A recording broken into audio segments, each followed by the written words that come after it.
Hello my dear friends, welcome back to my new lecture जिसमें हम redox reactions को ही आगे कंटिन्यू करेंगे।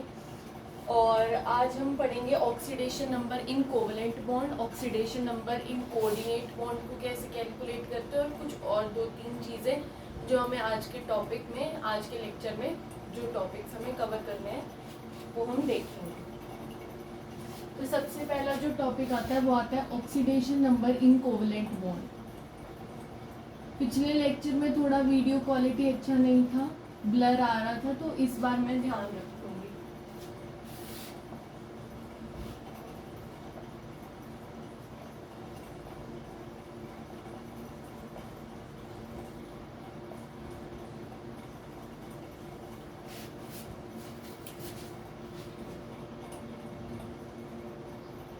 यस, तो oxidation number in covalent bond में क्या होता है, मैंने आपको ऑक्सीडेशन नंबर की डेफिनेशन पहले ही लिखवा दी थी।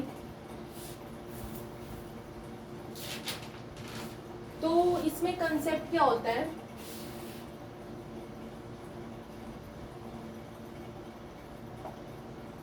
मोर electro negative element takes away the shared pair of electrons।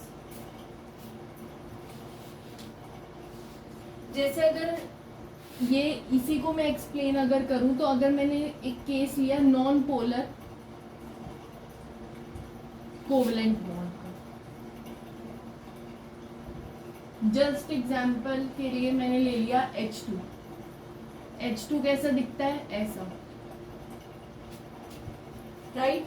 अब इस हाइड्रोजन और इस हाइड्रोजन दोनों की इलेक्ट्रोनेगेटिविटी क्या है, सेम है, तो कोई भी ज्यादा और कम इलेक्ट्रोनेगेटिव नहीं है। दैट मीन्स जो शेयर्ड पेयर ऑफ इलेक्ट्रॉन्स है वो कोई भी एक हाइड्रोजन अपनी तरफ लेके नहीं जाएगा। दैट मीन्स इसमें अगर हम बताएं कि इसमें ऑक्सीडेशन नंबर क्या होगा, तो इसमें ऑक्सीडेशन नंबर हो जाएगा 0। हमें वैसे भी पता था, मैंने आपको रूल्स में भी लिखवाया था कि H2 का ऑक्सीडेशन नंबर क्या होता है, 0 होता है। ये लिखवाया था मैंने कि oxidation number of any element in free state is 0, right. Rule number 1 ही था ये हमारा, जब मैंने rules to find oxidation number लिखवाया था। तो इससे हमें क्या पता चलता है कि अगर नॉन पोलर कोवलेंट बॉन्ड है तो उसमें कोई भी एटम अपनी तरफ इलेक्ट्रॉन को नहीं खींचेगा, ठीक है, तो ऑक्सीडेशन नंबर क्या आ जाएगा, 0 आ जाएगा। हालांकि अगर मैं दूसरा केस लूं, केस 2 लूं, पोलर कोवलेंट बॉन्ड,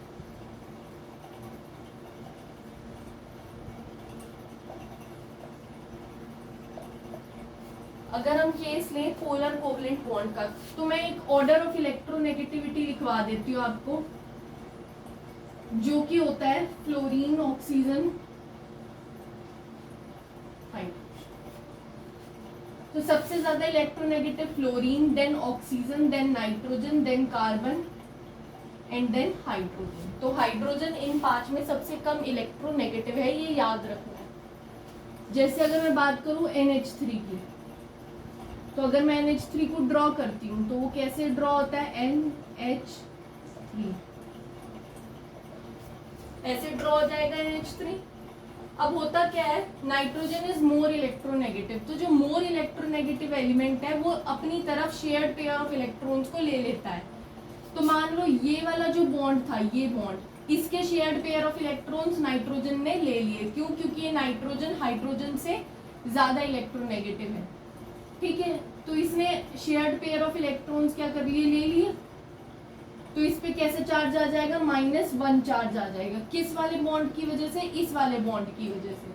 फिर इस वाले और इस पे क्या आ जाएगा, +1 चार्ज आ जाएगा। फिर से अब इस बॉन्ड को देखेंगे तो इसकी वजह से भी क्या आ जाएगा, -1 चार्ज आ जाएगा और इस पे +1 चार्ज। इस वाले बॉन्ड को देखेंगे तो यहाँ पे दोबारा से -1 चार्ज और यहाँ पे +1 चार्ज। तो ओवरऑल ओवरऑल नाइट्रोजन पे कितने नेगेटिव हो गए, -3 हो गए, और हाइड्रोजन पे हर एक पे +1 चार्ज है।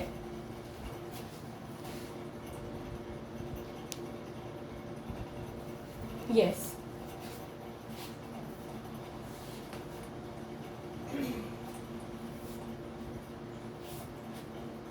तो ये हो गया हमारा पोलर कोवलेंट बॉन्ड का केस।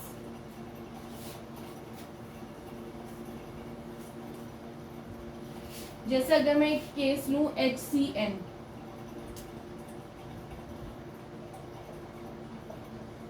ये हो गया आपका HCN, ठीक है, ये हो गया HCN। मैंने आपको बताया सबसे इलेक्ट्रोनेगेटिव फ्लोरीन, फिर ऑक्सीजन, फिर नाइट्रोजन, फिर कार्बन, फिर हाइड्रोजन। तो अब आप मुझे ये बताइए कार्बन और हाइड्रोजन में कौन ज्यादा इलेक्ट्रोनेगेटिव, कार्बन। तो जब ये बॉन्ड टूटेगा तो -1 -1 किस पे जाएगा, कार्बन पे, और +1 किस पे जाएगा, हाइड्रोजन पे। जब सिर्फ ये वाला बॉन्ड टूटेगा तो नेगेटिव किस पे जाएगा, नाइट्रोजन पे। क्यों, क्योंकि नाइट्रोजन कार्बन से ज्यादा इलेक्ट्रोनेगेटिव है, और +1 किस पे जाएगा, कार्बन पे। फिर जब मैंने इसका सेकंड बॉन्ड तोड़ा तो +1 -1, फिर थर्ड तोड़ा +1 -1, तो इस वाले हाइड्रोजन पे ओवरऑल चार्ज क्या आ गया, इस वाले पे आ गया +1 चार्ज, इस वाले पे आ गया +2 चार्ज, और इस वाले पे आ गया -3 चार्ज ओवरऑल, क्योंकि -1 और +1 आपस में क्या हो गए, कट गए।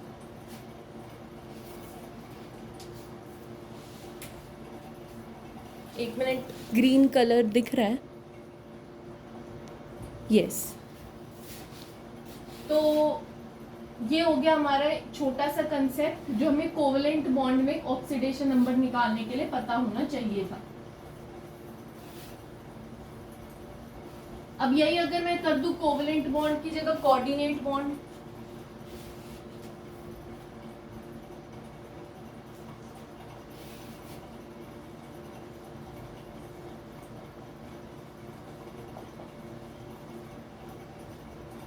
तो कोऑर्डिनेट बॉन्ड में ऑक्सीडेशन नंबर निकालना हो तो इसके 3 केसेस बनते हैं। केस नंबर 1,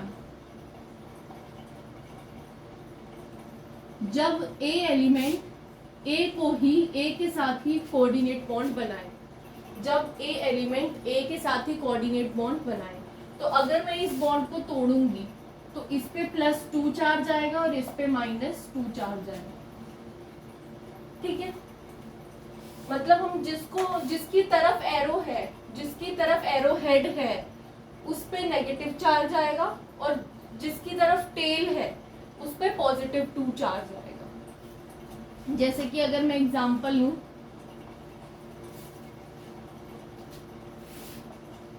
O3 का, O3 का स्ट्रक्चर ये है जैसे।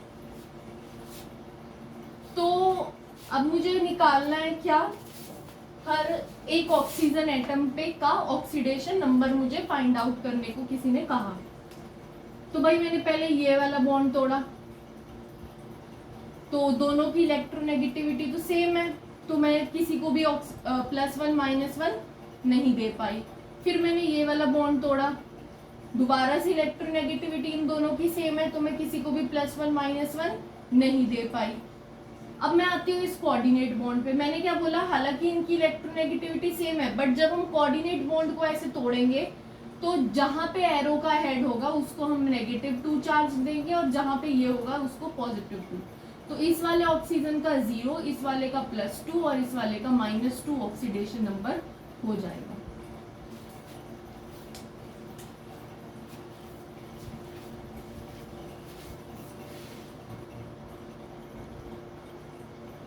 यस, तो आई होप इतना क्लियर हुआ। केस 1 तो ये था। अब केस 2 क्या है,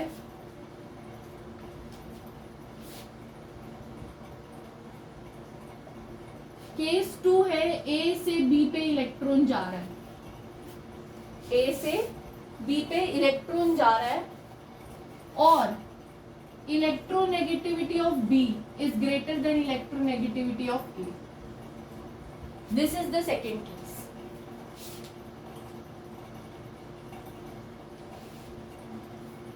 तो इस केस में आप जब इस बॉन्ड को तोड़ेंगे तो अगेन जैसे हमने ऊपर किया +2 इधर -2 इधर, ऐसे इस बॉन्ड को ऐसे तोड़ेंगे। जब मैं एक कोऑर्डिनेट बॉन्ड को तोड़ूंगी दैट मीन्स मैं +2 चार्ज इसको दूंगी और -2 चार्ज इसको दूंगी। जैसे अगर मैं बात करूं एग्जांपल की तो H2SO4 का एग्जांपल ले लेते हैं।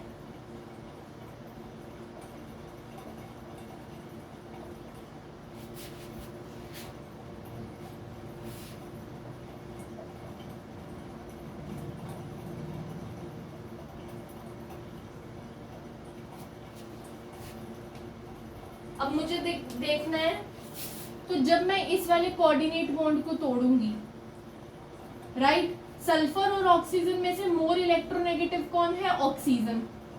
यहाँ पे भी यही केस है कि जिसको मैं दे रही हूँ इलेक्ट्रॉन्स वो ज्यादा इलेक्ट्रोनेगेटिव है।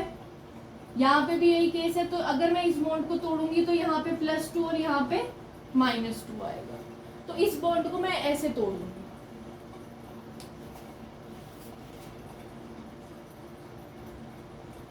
अब केस 3 क्या है? केस 3 इसका जस्ट अपोजिट केस है, केस 2 का अपोजिट केस,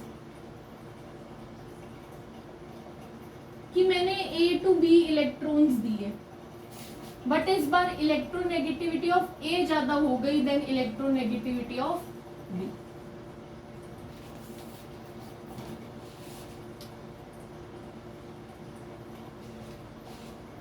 जैसे कि एग्जाम्पल के लिए HNC,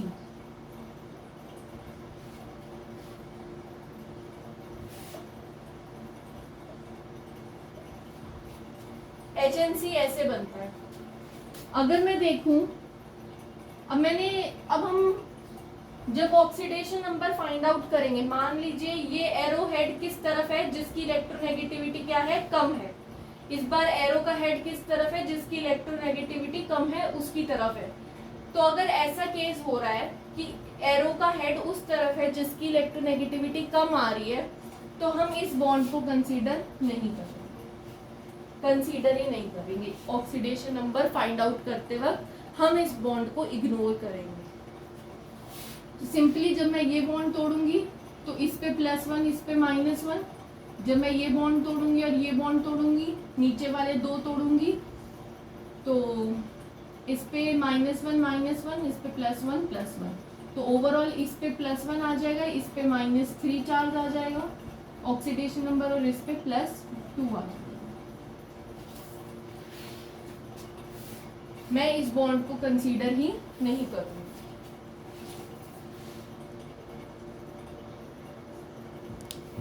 ठीक है,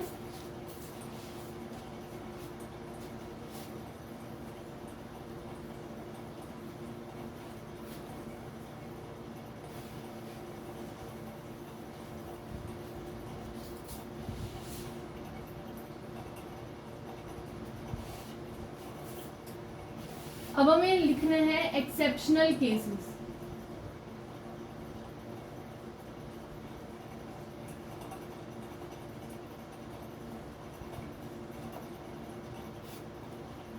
एक्सेप्शनल केसेस में सबसे पहला केस जो मैंने पिछले क्लास में भी डिस्कस किया था वो आता है H2SO5 का। इसका कॉमन नेम है कैरो एसिड। मैंने आपको जब मैं परऑक्सी लिंकेजेस के नंबर निकालना सिखा रही थी तब शायद मैंने ये एग्जांपल लिया था और ये निकाल के दिखाया था कि H2SO5 में एक परऑक्सी लिंकेज होती है।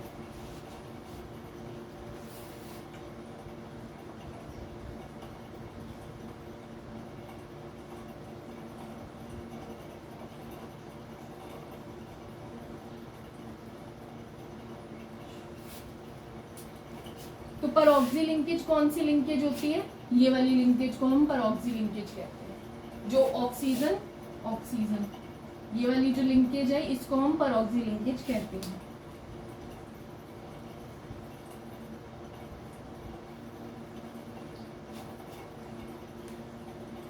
होता है कैरो एसिड, इसमें आप निकाल सकते हैं बहुत इजीली। क्या निकाल सकते हैं आप इसमें इजीली?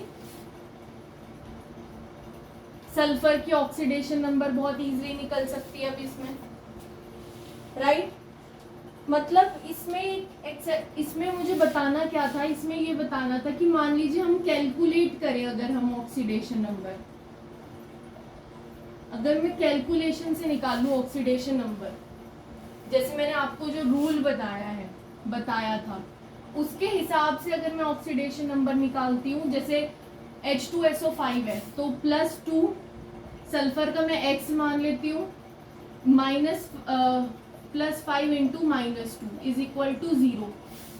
ऐसे निकालूं अगर मैं इसको x की वैल्यू, तो x की वैल्यू जो मेरे पास आएगी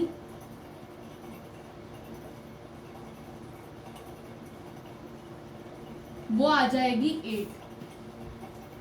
बट सल्फर की ऑक्सीडेशन स्टेट +8 पॉसिबल है या नहीं है, ये हमें पता है पी ब्लॉक से। पी ब्लॉक में हम ये पढ़ते हैं कि जो ग्रुप 16 की ऑक्सीडेशन स्टेट होती है वो -2 to +6 वेरी करती है, तो इससे बड़ी तो हो ही नहीं सकती। +8 तो कौन शो कर रहा था? Osmium and ruthenium. ये दो एलिमेंट्स हैं जो +8 ऑक्सीडेशन स्टेट शो करते हैं पीरियोडिक टेबल में। इनके अलावा +8 ऑक्सीडेशन स्टेट सल्फर शो नहीं करता। दैट मीन्स जो मैंने कैलकुलेट करके आंसर निकाला वो मेरा क्या आ जाएगा? गलत। और मैंने पिछली क्लास में बताया था जब कैलकुलेटेड ऑक्सीडेशन स्टेट और जो मैक्सिमम पॉसिबल ऑक्सीडेशन स्टेट से अगर बड़ी आ जाती है कैलकुलेटेड वाली, दैट मीन्स उसके स्ट्रक्चर में क्या प्रेजेंट होता है? परऑक्सी लिंकेज प्रेजेंट होती है।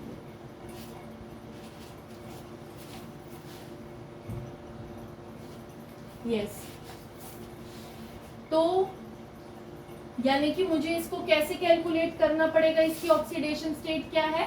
बॉन्ड को तोड़ तोड़ के देखना पड़ेगा अब, क्योंकि ऐसे तो गलत आ रही है ऑक्सीडेशन स्टेट। जो मैक्सिमम पॉसिबल ऑक्सीडेशन स्टेट थी उससे भी ज्यादा आ रही है, विच इज नॉट पॉसिबल।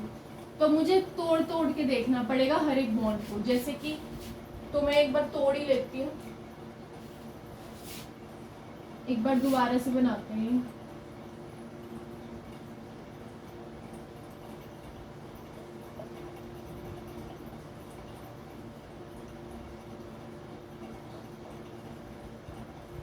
तो मैंने थोड़ा बड़ा बना दिया। अब हम इसको तोड़ते हैं।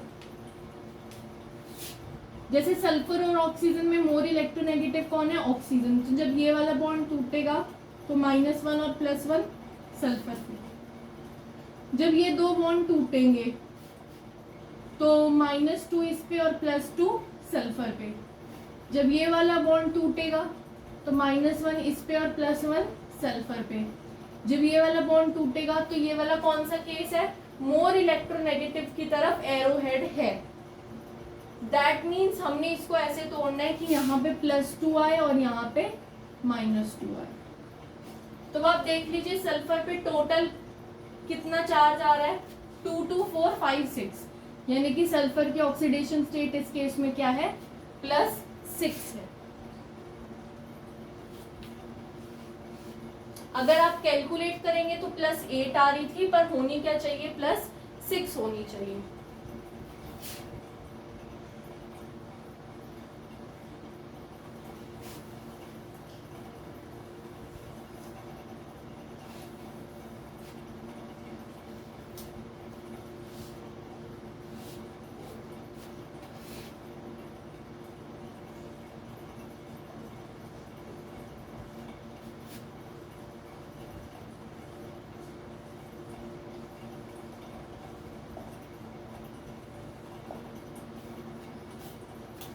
H2S2O8 that is martial acid.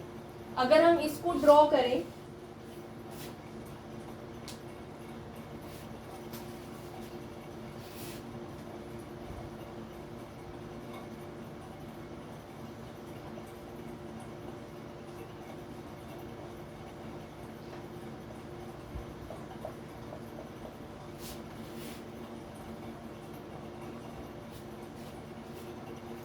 तो ये कुछ इस तरीके से ड्रॉ होगा। अगर मैं इसकी कैलकुलेट करूं ऑक्सीडेशन स्टेट,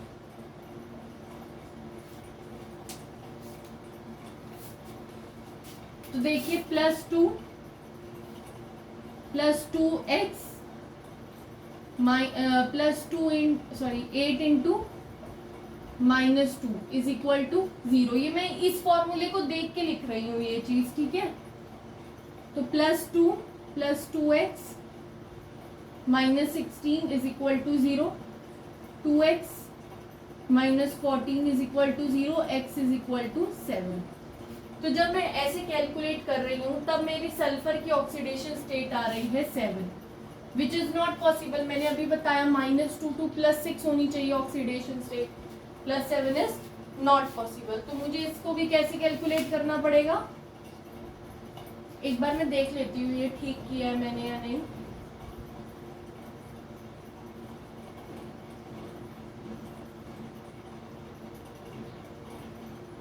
यस, तो मुझे इसको कैसे कैलकुलेट करना पड़ेगा, मुझे इसको इसके बॉन्ड्स को तोड़ तोड़ के कैलकुलेट करना पड़ेगा।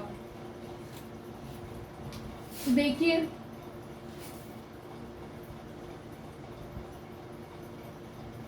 जैसे इतना पोर्शन तो हमारा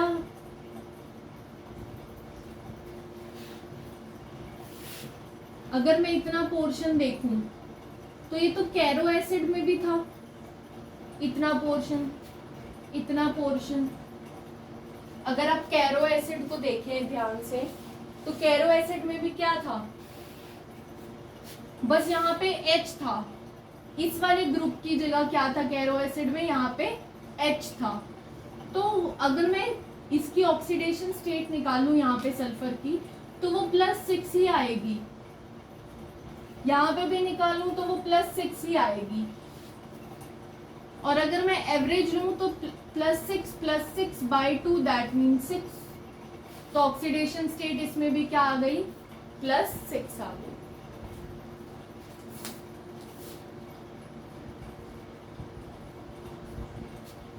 आप इसको तोड़ तोड़ के दोबारा से देख सकते हैं। मैंने सीधा बता दिया कि इतना पोर्शन तो कैरो एसिड में भी था, तो हम दोबारा क्यों तोड़ के देखें जब हमने पिछले क्वेश्चन में तोड़ के देखा ही था इसका, इसीलिए मैंने नहीं तोड़ के दिखाया।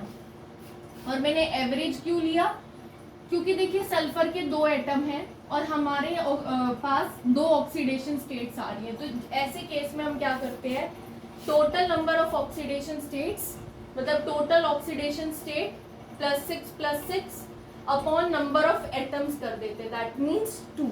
सल्फर के कितने एटम है, 2 एटम है, इसीलिए मैंने यहाँ पे ये किया।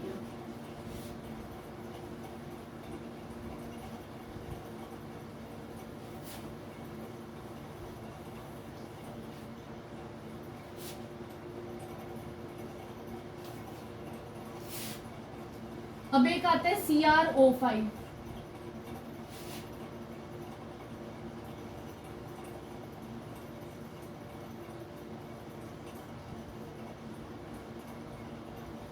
इसका स्ट्रक्चर कुछ इस प्रकार से होता है। इसमें जो क्रोमियम की ऑक्सीडेशन स्टेट होती है, अगर मैं वैसे कैलकुलेट करूं तो क्रोमियम को मान लो मैंने x मान लिया, +5 इंटू -2 गिव 0। तो ऐसे तो क्रोमियम की +10 ऑक्सीडेशन स्टेट आ रही है, विच इज नॉट पॉसिबल, क्योंकि क्रोमियम की +6 मैक्सिमम ऑक्सीडेशन स्टेट पॉसिबल होती है। तो +10 आना तो इम्पॉसिबल है। तो मतलब मुझे किससे जाना पड़ेगा, स्ट्रक्चर को देखना पड़ेगा और बॉन्ड को तोड़ तोड़ के देखना पड़ेगा। ये बॉन्ड तोड़ा, क्रोमियम और ऑक्सीजन में मोर इलेक्ट्रोनेगेटिव ऑक्सीजन होता है, तो यहाँ पे -2 यहाँ पे +2। इस बॉन्ड को तोड़ा, यहाँ पे -1 यहाँ पे +1। इस बॉन्ड को तोड़ा, यहाँ पे +1 यहाँ पे -1। इस बॉन्ड को तोड़ा, यहाँ पे -1 यहाँ पे +1। इस बॉन्ड को तोड़ा, यहाँ पे -1 यहाँ पे +1। तो देखें अगर 2 3 4 5 6 तो क्रोमियम पे कितना क्या आ गया, +6 आ गया। तो दैट मीन्स CrO5 में क्रोमियम कौन सी ऑक्सीडेशन स्टेट में है, +6 ऑक्सीडेशन स्टेट में है।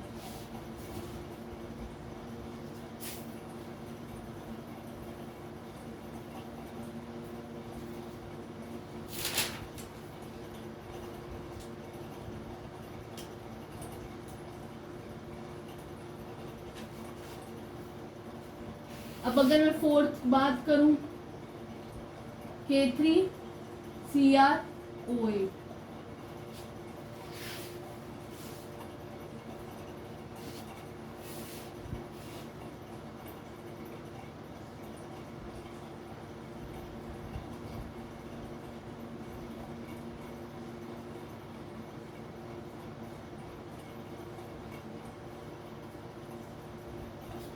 तो K3CrO8 का स्ट्रक्चर कुछ इस प्रकार से होता है और यहाँ पे 3 नेगेटिव।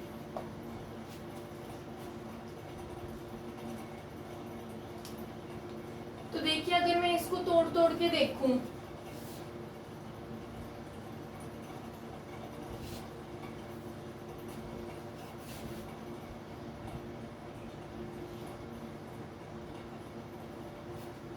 पहले तो हम इसको कैलकुलेट करते हैं कि कैलकुलेशन से हमारा आंसर क्या आ रहा है। जैसे अब आपको यहाँ याद रखना है कि यहाँ पे ऑक्सीजन को आप -2 ऑक्सीडेशन स्टेट नहीं लेंगे, यहाँ पे आप ऑक्सीजन की -1 ऑक्सीडेशन स्टेट लेंगे, क्योंकि मैंने आपको लिखवाया था कि जब हम पेरोक्साइड्स लिखते हैं तो उसमें ऑक्सीजन की ऑक्सीडेशन स्टेट को हम -1 लेके चलते हैं, ये मैंने आपको लिखवाया हुआ है। तो अगर मैं यहाँ पे कैलकुलेट करूँ, ये क्या बना है, CrO8 3 नेगेटिव, यस ये वाला एनायन प्रेजेंट है, तो क्रोमियम का ले लिया X +8 इंटू -1 गिव्स -3, तो X क्या आ गया, -3 +8 दैट मीन्स 5। तो यहाँ पे क्रोमियम कौन सी ऑक्सीडेशन स्टेट में प्रेजेंट है, +5 ऑक्सीडेशन स्टेट में प्रेजेंट है। किसमें, K3CrO8 में। CrO5 में कौन सी ऑक्सीडेशन स्टेट में था, +6 ऑक्सीडेशन स्टेट में था।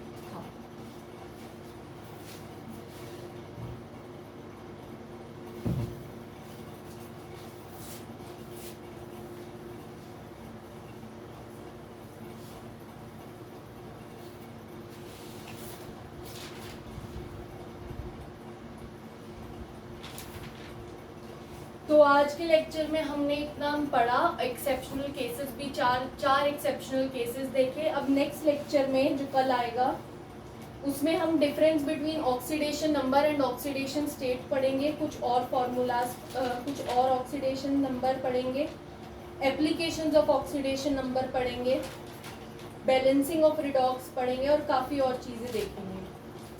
तो तब तक के लिए पढ़ते रहिए, बाय बाय, टेक केयर।